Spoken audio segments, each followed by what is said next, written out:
Hey everybody, I'm back again for my second video today. I might make a third video too.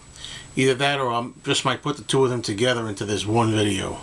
Haven't really decided yet, and got a lot of noises going outside here in my apartment. Groundskeepers out there, laundry room beneath me. Let's see if we get through a video without too much noise. I'm going to start with this with Beatles stuff. Depending on how it goes, I may say just make this a Beatles video all on its own, or I may make more together with this and put regular finds in. Anyway, to start with, got a bunch of Beatles albums either sealed or in cellophane, and I'm going to start with Live at the Star Club in Hamburg, Germany, 1962. This is a sealed copy of the album, and it's one I'm never going to open. I mean, I already have enough playable open copies related to the Hamburg, Germany material to last me a lifetime. So this is just really going to be a showpiece, you know, something to have nice like that and shrink. Doesn't need to be open and played. So, following along those same lines, I have this copy of an album that I'm not really crazy about, but it was in such nice shape and not too expensive that I picked it up sealed, never opened. It's the Beatles Story in shrink sealed copy. It's not the original from the 60s. It's a 1970s repress. Don't know what label it's on. My guess is Orange Capital. You know, it could be purple.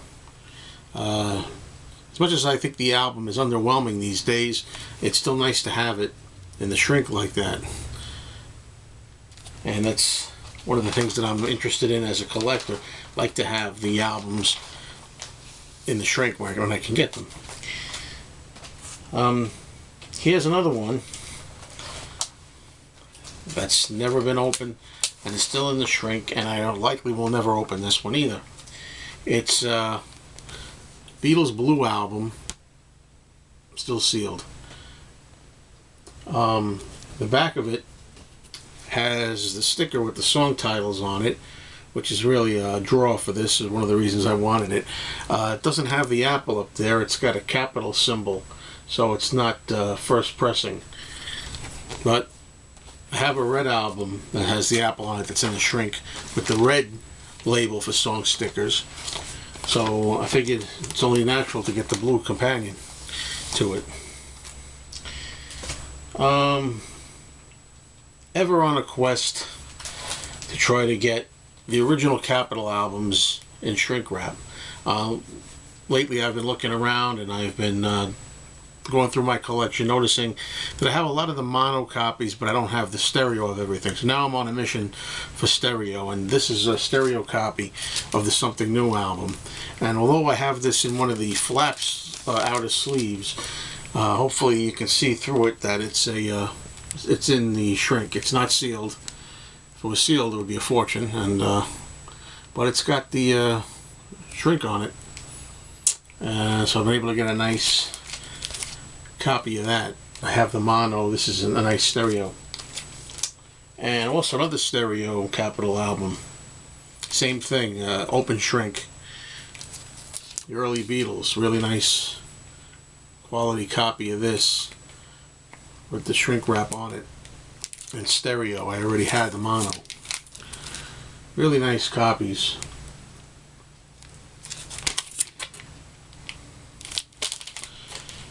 Here's one that I bought that's kind of something that I ordinarily might not go for. I'm going to take it out of the sticky sleeve. I'm sorry, I know how many people can't stand the sound of that. Here we go. This is a Magical Mystery Tour. 20 bucks. But it's not an original, but the reason that I got it, it's almost, I mean, minty like new shape, but something about having this one on the Target green Capitol label. This is a 1969, I believe, 1969 reissue. When I was a kid, I used to get some of these albums reissued like that, and some of them are really cool on that lime green Capitol label, and have a Magical Mystery Tour on that. And I've seen that it was only 20 bucks, which to me is not a bad price. I wanted to get a hold of it. Okay, I think I'm going to just go in to make the rest of this video. Now, the rest of these are not Beatles, but there are other people, and even some soundtracks from the Halloween season. We're in the Halloween season, right? Start with this one. This is a Nancy Sinatra album. It's called Moving with Nancy. And it's still got the shrink on it, although it's not in the greatest shape, the shrink. I have a pretty good Nancy Sinatra collection going right now. I've got a lot of her albums.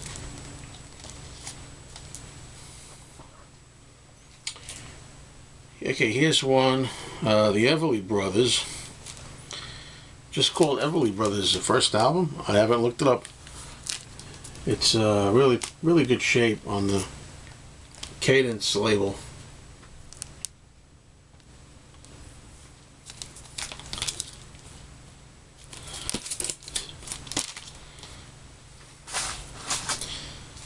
Okay, a song that I like. I don't care who doesn't like it. I like it.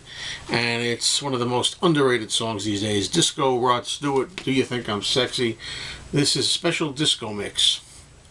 So, let your hair down for boogieing in the clubs.